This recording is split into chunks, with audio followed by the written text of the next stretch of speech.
Chers auditeurs, Dear listeners, bonjour. welcome to Comme d'Archi Podcast Season 6. Saison 6, dans le monde fascinant des architectes. And in the architectural projects. Je suis Anne-Charlotte Deponte, passionnée d'architecture et docteur des universités en histoire de l'archi. I am one of the spokespersons of Anne-Charlotte, who is a PhD in architecture history. Merci Thank you d'être avec moi aujourd'hui. to be with us today. Et And maintenant, now, lundi en français, place au talent. and Wednesday, let's talk projects. In English, of course.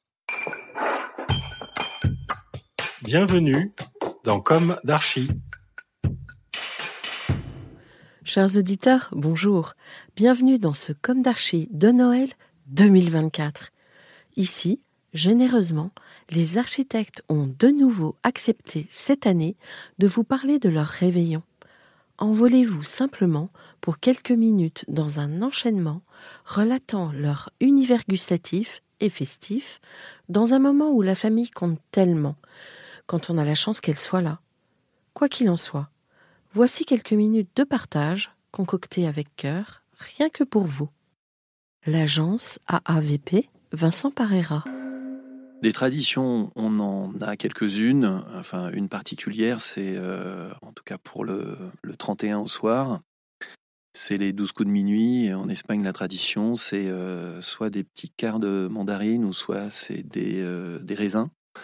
Et à chaque seconde passée, on s'enfile un raisin. Et au bout de 12, c'est quand même assez singulier. Il y a évidemment des crises de fou rire, des rigolades. Ça crachouille un peu de partout. Donc c'est une tradition depuis enfant. On essaie de le transmettre aussi à nos enfants.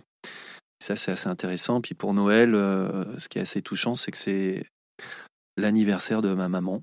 Donc le 25 décembre, il y a un seul endroit où je me trouve, c'est avec elle, quelle que soit la circonstance, sauf si je suis à l'étranger, pour fêter ça. Et voilà, je crois que c'est des souvenirs et c'est des moments privilégiés.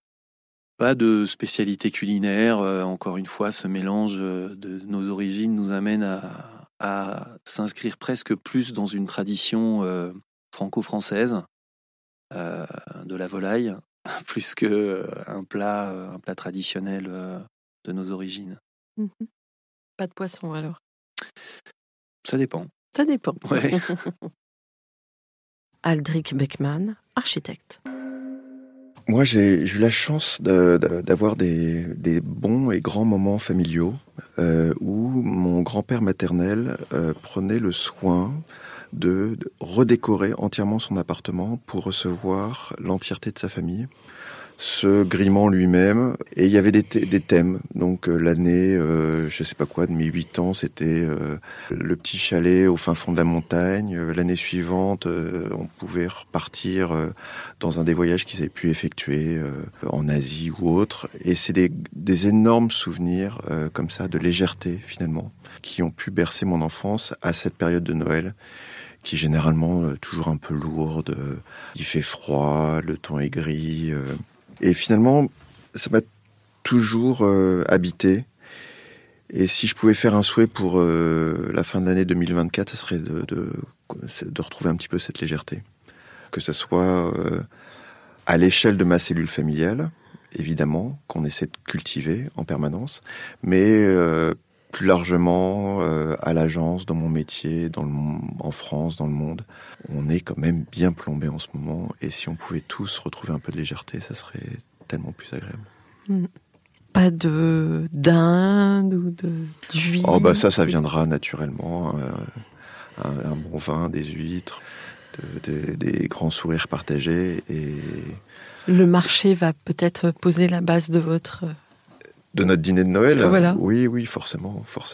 Bon. Mais c'est surtout ça. Je me souviens d'une tradition aussi qu'on avait à un moment avec une femme avec qui j'ai partagé ma vie pendant longtemps. On fêtait Thanksgiving. Et c'était, merci à l'année. Et on se réunissait tous, donc c'était vraiment une tablée très très très élargie, parce qu'on était, 20, 25 à table. Et chacun remerciait l'année, à sa manière. Et je trouvais ça extraordinaire. Extraordinaire parce que c'était très généreux, beaucoup d'émotions. petit à petit, au fur et à mesure des invités, les langues se déliaient. Retrouvez l'intégralité de cet épisode sur Apple Podcast, Acast, Deezer, Spotify.